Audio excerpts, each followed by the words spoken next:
ที่จะมาทนเห็นมันถูกทำลายเปรียบเหมือนสิ่งที่ล้ำค่าคือดินแดนที่เฮาอยู่พวกเฮาต้องเสิร์ชสู่รักษาพัฒนา Save our land cause it belongs to you Take a stand make it right from wrong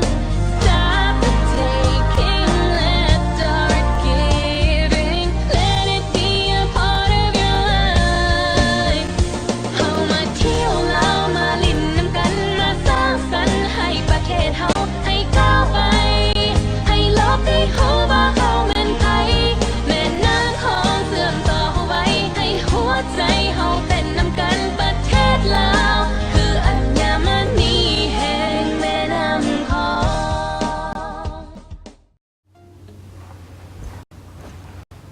สบายดีท่านผู้ชมที่เคารพต้อนรับทุกท่านเข้าสู่รายการเที่ยวเด่นเมืองเสียงรายการนี้ออกอากาศทุกอาทิตย์เนาะตอนแรงวันเสาร์เริ่มตั้งแต่เวลา 20:15 นาทีหา 20:45 นาทีและตอนเช้าของวันอาทิตย์เริ่มตั้งแต่เวลา 7:45 นาทีหา 8:15 นาทีทางสถานีโทรทัศน์ท้องถิ่นแขวงเสียงขวางเมื่อเว้าถึงการท่องเที่ยวแล้วเป็นการเดินทางไปท่องเที่ยวตามสถานที่ท่องเที่ยวต่างๆอยู่สถานที่ท่องเที่ยวนั่นเองเนาะการท่องเที่ยวหมายถึงการไปท่องเที่ยวเป็นสิ่งที่สร้างความตื่นเต้นตื่นตาตื่นใจและเป็นการเรียนรู้ประสบการณ์เรียนรู้สิ่งใหม่ๆให้กับชีวิตไปกับการท่องเที่ยวนั่นเองสำหรับมื้อนี้ทางทีมงานรายการเที่ยวแดนเมืองเสียงจะพาท่านไปรู้จักกับเกี่ยวกับข้อมูลข่าวสารการท่องเที่ยวอยู่ภายในแขวงเสียงขวางจากท่านศรีวิไลอุดมสุขของหัวหน้าแผนกแถลงข่าววัฒนธรรมและท่องเที่ยวแขวงเสียงขวางผู้รับผิดชอบเวียกงานการท่องเที่ยวซึ่งว่าท่านจะให้ความกระจ่างแจ้งหรือว่ารายละเอียดเดี๋ยวใดนั้นเฮาไปรับชมและไปพบกับท่านกันเลยเจ้าท่านผู้ชมตอนนี้ข้าพเจ้าก็อยู่กับท่านศรีวิไลอุดมสุขของหัวหน้าแผนกแถลงข่าววัฒนธรรมและท่องเที่ยวแขวงเสียงขวางผู้รับผิดชอบเวียกงานการท่องเที่ยวเจ้าสบายดีท่านเจ้าสบายดีเนาะก่อนอื่นอยากให้ท่านเว้าถึงสภาพรวมการพัฒนาแหล่งท่องเที่ยวอยู่ภายในแขวงเสียงขวางของเฮาโดยย้อนจากในเมื่อก่อนจนถึงปัจจุบันเนาะว่ามีขึ้นอะไรเจ้าเอาสันเว้าเรื่องสภาพการพัฒนาการท่องเที่ยวอยู่แขวงเสียงขวางข้าพเจ้าก็อยากเล่าคืนหน่อยนึงแขวงเสียงขวางในเมื่อก่อนปี 1975 เนาะคืนหลังมันถูกสงครามทำลายเผ่าผ่านถือว่าเริ่มเตือนเงินซานบ้านซ่องของพ่อแม่ประชาชนสัตว์สาวาสิ่งสำนักงานองค์การทั้งหมดเนาะถูกทำลายจนหมดเกลี้ยงจนบนเรือฮอดเสาเฮือนจะสีฟ้าเฮ็ดให้ชีวิตอินทรีย์ของประชาชนก็ถือว่าเสียหายหลายและภายหลังที่ว่าถูกสงครามทำลายนั้นประชาชนพวกเขาก็ถูกจักรพรรดิอเมริกาในเวลานั้นกวาดล้างจำนวนหนึ่งไปอยู่เวียงจันทร์และจำนวนหนึ่งก็ได้อพยพไปอยู่เวียดนามหลังจากนั้นภายหลังที่พรรครัฐบาลเนาะเพิ่นก็ได้ชี้นำพาพวกเราพัฒนามาแล้วก็ฮอดปี 1975 จึงได้ประชาชนจึงได้กลับคืนบ้านเกิดเมืองนอนจำนวนที่อพยพไปทางเวียดนามก็ได้กลับคืนมาเนาะภายหลังที่ว่ากลับคืนมาแล้วตอนนี้จึงได้เริ่มมีการพัฒนาจากนั้นมาเริ่มมีการพัฒนาแต่ปี 1975 ฮอดปี 1980 ก็ถือว่ามาอยู่บ้านเกิดเมืองนอนแล้วก็ได้เริ่มสร้างห้องลาห้องการพ่อแม่ประชาชนก็ตั้งตูบตั้งเฮือนขึ้นเรามาฮอด 1980 ก็ย้อนว่าการชี้นำพาของพรรครัฐเพิ่นได้ชี้นำพาแต่ละระยะเป็นต้นมา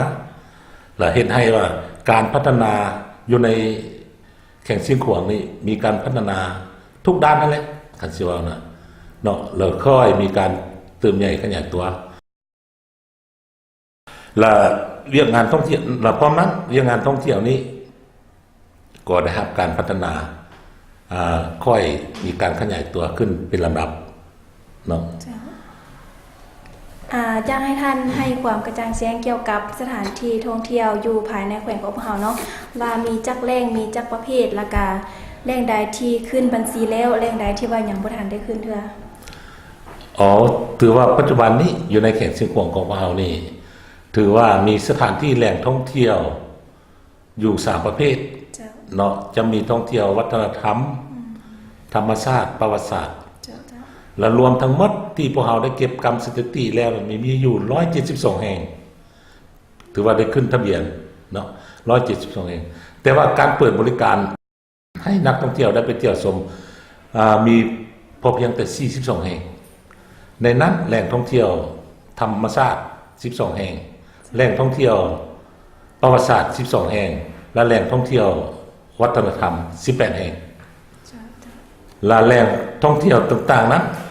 ชื่อแหล่งท่องเที่ยวนั้นเป็นต้นคืออยู่เสียงขวางเฮานี่ก็คือว่ามีท่งไหหิน1 2 3แล้วก็เมืองเก่าเมืองคูนเนาะและนอกจากนี้ก็ยังมีน้ำตกตาดเป็นตัดขาตัดข้าแล้วก็มีถ้ำคือถ้ำปิวบ่อน้ำอุ่นเมืองคำบ่อน้ำอุ่นน้อยบ่อน้ำอุ่นใหญ่แล้วก็ถือว่าเดี๋ยวนี้ได้รับการพัฒนาหลายแห่งทางประวัติศาสตร์ได้ก็มีทางผู้กูดเนาะมีทางผู้กูดถ้ำพระแล้วก็ภูค้างบังไฟถือว่าสถานที่แหล่งท่องเที่ยวพวกเราก็ยังหลายๆแห่งตึงจนว่าที่เขาเปิดบริการจำนวน42แห่งนั่นแหละเนาะสำหรับแหล่งท่องเที่ยวที่ว่าโดดเด่นหรือว่าสร้างความประทับใจให้กับนักท่องเที่ยวที่เข้ามาเที่ยวแขวงเชียงของเรานี่คือสถานที่บนใดสำหรับแหล่งท่องเที่ยวที่โดดเด่นสำหรับแขวงเชียงของนี่ก็คือต้งไฮหินต้งไฮหินนี่มันเป็นโดดเด่นบ่เฉพาะแต่ว่าอยู่ภายในแขวงเชียงของหรือว่าประเทศของพวกเราเพราะว่ายังโดดเด่นระดับโลกเพราะว่าอยู่ในโลกนี้มันบ่มีแห่งใดแล้วมีแต่ต้งไฮหินอยู่แขวงเชียงของนี่เดี๋ยวนี้เพิ่นก็ได้คัดเลือกแล้วก็เสนอจะเข้าเป็นมรดกโลกในไวๆนี้จำนวน11แห่งเนาะอยู่ในแขวงเชียงของเราเจ้า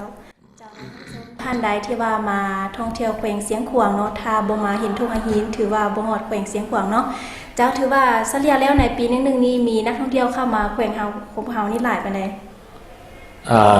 ปีนึงแล้วถือว่านักท่องเที่ยวนี่เข้ามาท่องเที่ยวอยู่แขวงเชียงของพวกเรานี่ถือว่าเอา3ปีเนาะพอเอา3ปีท้ายซะ3ปี2015 2016 2017นี่ถือว่ามาเฉลี่ยกันนี่ปีนึงบ่รุษกว่า80,000กว่าคนเนาะเข้ามาท่องเที่ยวแขวงเชียงของในนั้นก็เป็นนักท่องเที่ยวที่เข้ามานี่หลายกลุ่มก็เป็นภาคส่วนนักท่องเที่ยวอยู่ในเขตอาซีแล้วก็มันต่อทัดจากนั้นมาก็เป็นยุโรปแล้วก็มีอเมริกาเจ้าที่เข้ามาท่องเที่ยวจุดประสงค์ที่เขาเจ้าเข้ามานี่เข้ามาเพื่ออย่าง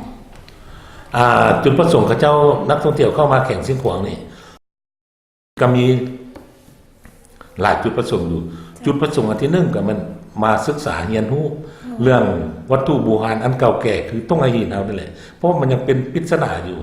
เพราะว่าอายุคือเพิ่นคนคว้าวิจัยมาก็บ่ทันแน่นอนว่า 2,500 หา 3,000 ปีแล้วว่าเขาเจ้าเอาเฮ็ดหยังแต่ว่าคนลาวเฮาก็เชื่อถือตั้งแต่โบราณกาลมาว่าเป็นไหเหล้าเจือแล้วก็ยังบ่มีนักคนคว้าประเทศใดแล้วก็ผู้ใดที่ว่าบ่งบอกอย่างละเอียดชัดเจนแท้ๆอันนี้ก็ยังเป็นปริศนาอยู่แต่ต้องให้นักศึกษากับเจ้าแล้วมันหรือว่านักท่องเที่ยวสนใจมาค้นคว้าอยากรู้อยากเห็นที่1ด้านนี้อันที่2ก็มันอยากมาพักผ่อนย้อนอารมณ์เพราะว่าเสียงขวางเอาเป็นแข่งนึงที่ว่าอยู่ตั้งอยู่จุดสูงจากน้ำทะเลนี่ประมาณ 1,300 และเฮ็ดให้อากาศนี่อากาศเย็นสดชื่นดีแล้วเหมาะสำหรับการมาพักผ่อนหย่อนอารมณ์แล้วก็บรรณาที่2ก็แม่นบรรณาที่3แล้วแม่นมาชมธรรมชาติว่าซั่นซะเนาะมาเที่ยวชมธรรมชาติแล้วก็ย่างป่านอนหมู่บ้านประชาชนที่พวกเราเฮ็ดรายการนำเที่ยวแบบประชาชนมีส่วนร่วมอยู่ในเขตเชียงของพวกเราแล้วก็ อันนึงอีกก็มันสิ่งที่สนใจก็มันก็เจ้าจะมาชิมรสชาติอาหารบ้านเฮาเพราะว่าบ้านเฮานี่ก็ต่างจากแข่งอื่นหรือประเทศอื่นพวกเฮานี่มีเฮ็ดหวายเฮ็ดแปลกนั่นอยู่ในช่วงเดือน6เดือน8แล้วพวกเฮาจะได้อาหารประทานเฮ็ดตัวนี้เป็นอาหารเป็นที่ว่าอาหารที่มีชื่อเสียงเป็นต้นเหมือนแขกญี่ปุ่นเขาเจ้าก็เคยเริ่มที่ว่าฮู้กับเฮ็ดประเภทนี้แล้วก็เคยมากินเฮ็ดอยู่แข่งซิ่งขวาง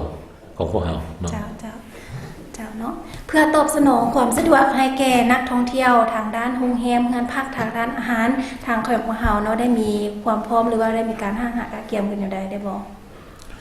เพื่อตอบสนองให้แก่นักท่องเที่ยวนี้ด้านการรองรับนี่ถือว่าแข่งซิ่งขวางของพวกเฮาก็มีแล้วมันมีบริษัทท่องเที่ยว9บริษัทสามารถบริการนักท่องเที่ยวทั้งภายในและต่างประเทศได้หลายสมควรและปัญหาที่2บ่เรื่องสถานที่ท่องเที่ยวพวกเราก็คือว่าและเดี๋ยวนี้พวกเรามีการปรับปรุงสถานที่แหล่งท่องเที่ยวให้มันมีความพร้อมสามารถรองรับนักท่องเที่ยวได้ดีขึ้นเป็นก้าวๆและให้ได้ระดับมาตรฐานสากลนอกพวกเราก็ได้มีการปรับปรุงอัปเดตอยู่ตลอดและปัญหาที่3ด้านที่พักอาศัย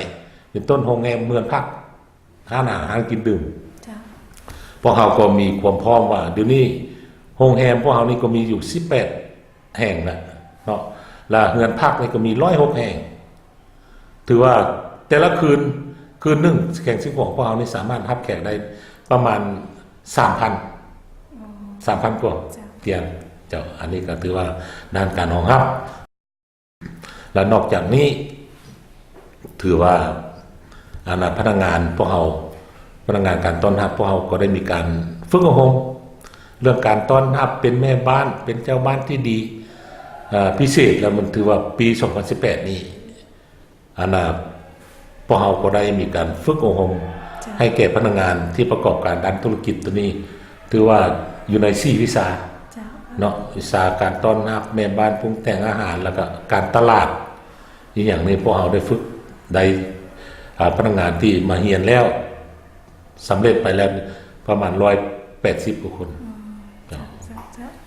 สำหรับปีนี้เนาะก็เป็นปีท่องเที่ยวลาวสำหรับบรรดาเมืองในแขวงของพวกเฮาได้มีกิจกรรมอย่างใดหรือว่าได้จัดกิจกรรมอย่างเป็นหลักได้บ่สำหรับปีนี้เนาะถือว่าปฏิบัติตามแผนนั้นก็แม่นแข่งซิ่งขวางเฮาก็กำลังเฉลิมฉลองปีท่องเที่ยวลาว2018แล้วก็เป็นแข่งที่จะเป็นเจ้าภาพในการจัดงานมหกรรมกีฬาแห่งชาติครั้งที่11 2018นี้พวกเราก็ได้มีแผนอันที่1ก็แม่นเว้าเรื่องการยกระดับปรับปรุงยกระดับเรื่องการบริการนี้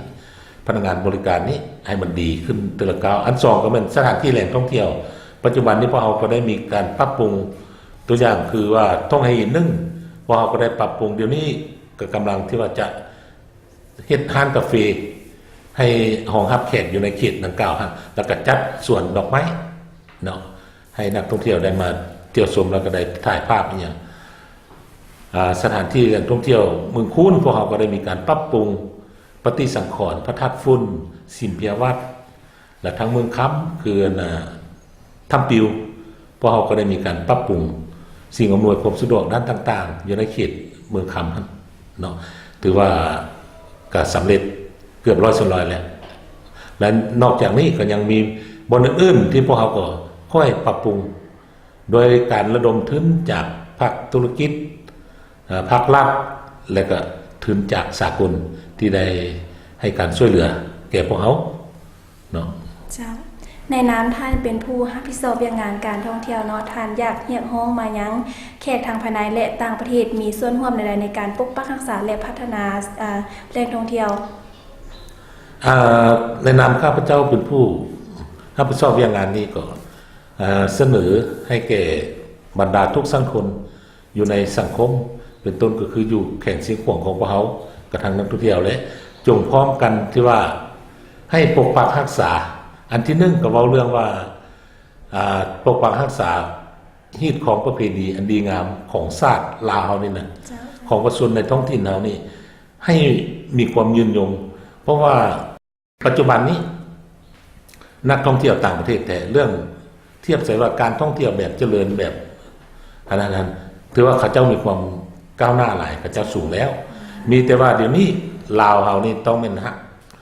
สาเรื่องฮีตของประเพณีถ้าว่าเขาเจ้าได้มาท่องเที่ยวเขาเจ้าเห็นว่าการดำรงชีวิตของประชาชนบรรดาเผ่าเฮาการนุ่งถือนี่เขาเจ้าก็มีความสนใจหลายตัวอย่างงานเทศกาลบุญเผ่ามงเนาะเขาเจ้านุ่งเครื่องอีหยังก็เป็นระบบระเบียบแล้วก็เฮ็ดให้ส่องแสงเห็นว่าการดำรงชีวิตของเผ่านี่ถือว่าแขกนี่มีความสนใจหลายมีความสนใจฉะนั้นเราต้องรักษาฮีตของประเพณีนี้ไว้ตัวอย่างงานกินเจียงเนี่ยมีงัวซุนงัวควายซุนควาย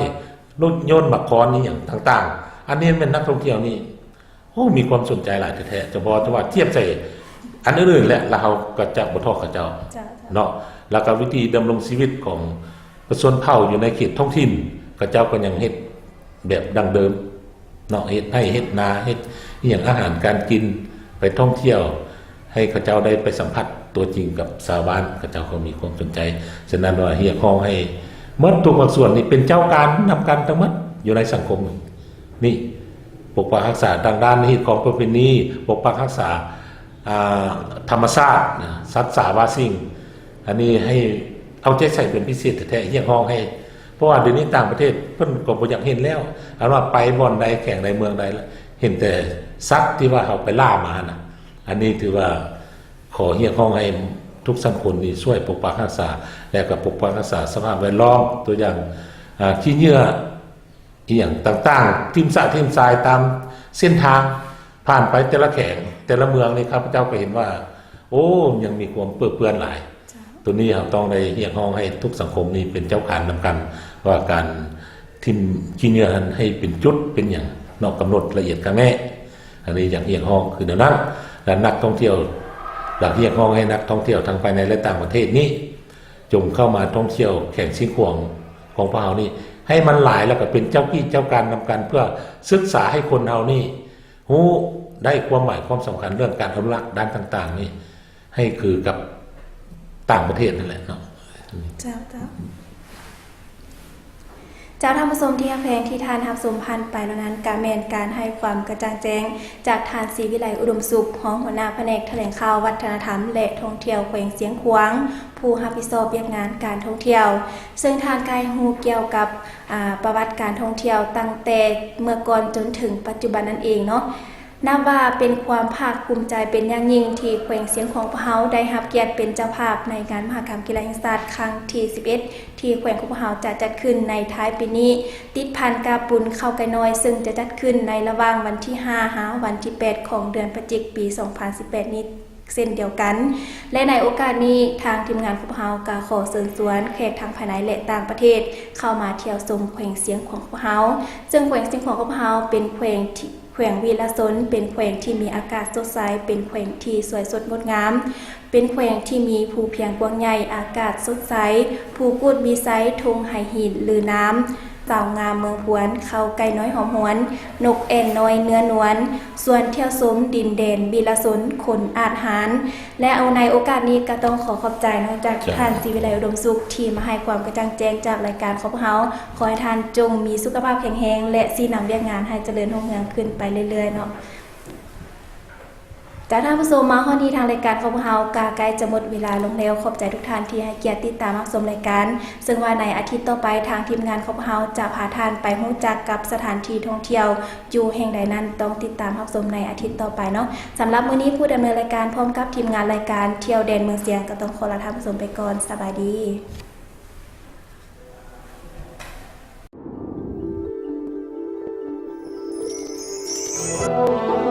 ประเทศลาว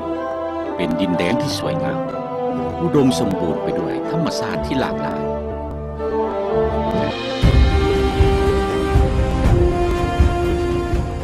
แขวงเสียงขวางมีหลายชนเผ่าดำรงชีวิตอยู่ร่วมกันประกอบด้วยบรรดาแหล่งท่องเที่ยวทางธรรมชาติวัฒนธรรมและประวัติศาสตร์อันสร้างสิ่งจูงใจให้แก่นักท่องเที่ยวทั้งภายในและต่างประเทศสถานที่ท่องเที่ยวก็หลากหลายเช่นบ่อน้ำอุ่นถ้ำปิ่ววัดธาตุฝุ่นพงไหหี เป็นสถานที่ท่องเที่ยวอันสำคัญเมื่อย่างเข้าไปท่านจะรู้สึกได้ถึงความยิ่งใหญ่ของวัฒนธรรมอันรุ่งเรืองในอดีต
เสริมขยายมูลเสือเสียงขวางวิลสนภายใต้การนำพาของพรรคภูมิลุมความสามัคคีเข้าในการปกปักรักษาและสร้างสาพัฒนาแขวงเสียงขวางให้นับมือนับก้าวหน้าขยายตัวหั่งมีเข้มแข็งเป็นเจ้าการพัฒนาครอบครัวให้หลุดพ้นออกจากความทุกข์ยากเสื้อสู่บทบาทเป็นแบบอย่างนำหน้าของพรรคสุ่มทุกกำลังเพื่อพัฒนาแขวงเสียงขวางให้ขยายตัวต่อเนื่องนักแน่นและยืนยงดินลาวมีความห่มเย็นความทุกข์ยากเข็นได้วางเว้นไปไกลชาลาลมลุกคุกคานตั้งหลายร้อยปีเลือดหลั่งอาบทรละนีวันนี้ชาติลาวจึงได้ปลดปล่อย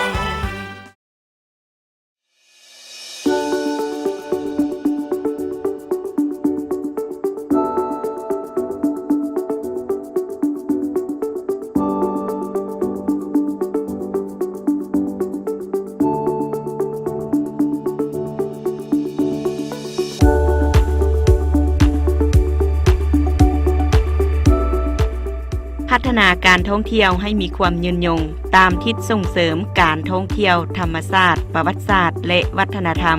เฮ็ดให้แขวงเสียงขวางกลายเป็นจุดหมายปลายทางการท่องเที่ยวลาวเที่ยวลาวเป็นพื้นฐานในการเชื่อมโตการท่องเที่ยวในภาคพื้นและสากลพัฒนาและส่งเสริมการท่องเที่ยวให้กลายเป็นแขนงการเศรษฐกิจนำหน้าช่วยให้ประชาชนมีเวียกเฮ็ดงานทำและหลุดพ้นออกจากความทุกข์ยาก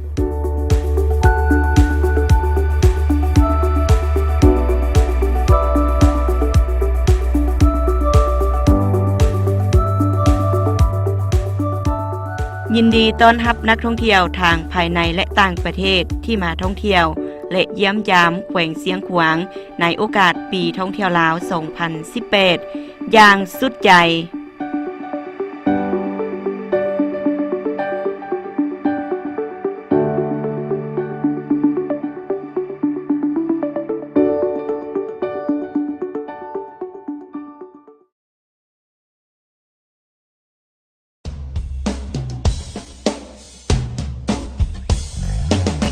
แม่นไผก็คงจะหาสิ่งที่เป็นของตนจะมีไผที่จะมาทนเห็นมันถูกทำลายเปรียบเหมือนสิ่งที่ล้ำค่าคือดินแดนที่เฮาอยู่รายการนี้ออกอากาศในตอนแรงวันเสาร์เวลา 20:15 นาทีหา 20:45 นาทีและจะออกอากาศคืนอีกเทื่อนึงในตอนเช้าวันอาทิตย์เวลา 7:45 นาทีหา 8:15 นาที